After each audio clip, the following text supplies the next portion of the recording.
Working week. The paleo diet is about getting back to our caveman eating habits. No processed foods, no grains, limited dairy. The eating trend aims to get us back to prehistoric times.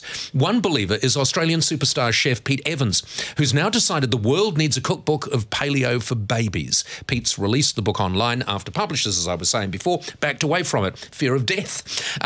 Registered dietitian and founder of ABC Nutrition Angela Berril joins me now. Angela, good morning. Morning. Thanks for joining us. Okay, before we talk about paleo for babies, let's just quickly nail what paleo is, because as a diet, it is becoming more popular, isn't it? It certainly is becoming more popular. I think the key elements of paleo is that it's a focus on meats and also fruit and veg. Do you lose weight on it? Some people might find that they're losing weight if they're actually eating better, so they've perhaps cut out their junk food in their diet. And you could well be burning more energy too as a result of that food if you exercise as well. If you're exercising as well, yeah, exactly. Yeah. I've fallen into paleo just because of my love of steak.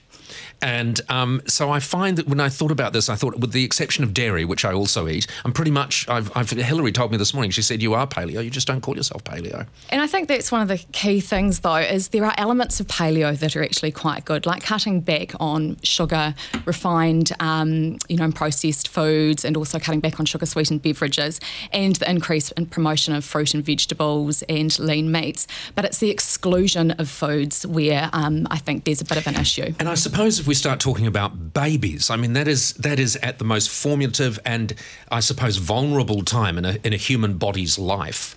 How dangerous would it be to follow a strict paleo diet for babies? Look, it has a potential actually to be incredibly dangerous, and certainly with some of the recipes in this Bubba Yum Yum Cookbook can actually have severe effects on babies as well.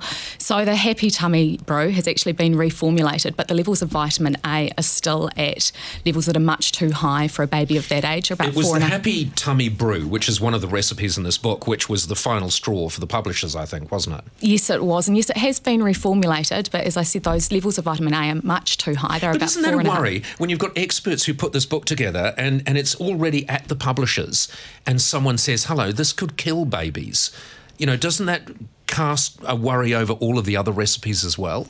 Most definitely, and I think the fact that they've still re-released this book and haven't actually heeded the words of public health, and certainly our colleagues over at Dieticians Association of Australia, certainly rings warning bells. I think there's some good messages in the book about increasing fruit and vegetables, but as a whole, I certainly wouldn't be recommending that babies or young children follow a paleo diet. And the interesting thing with this is, even the biggest critics have added to some of the recipes at the end, this would be perfectly acceptable at a dinner party for adults.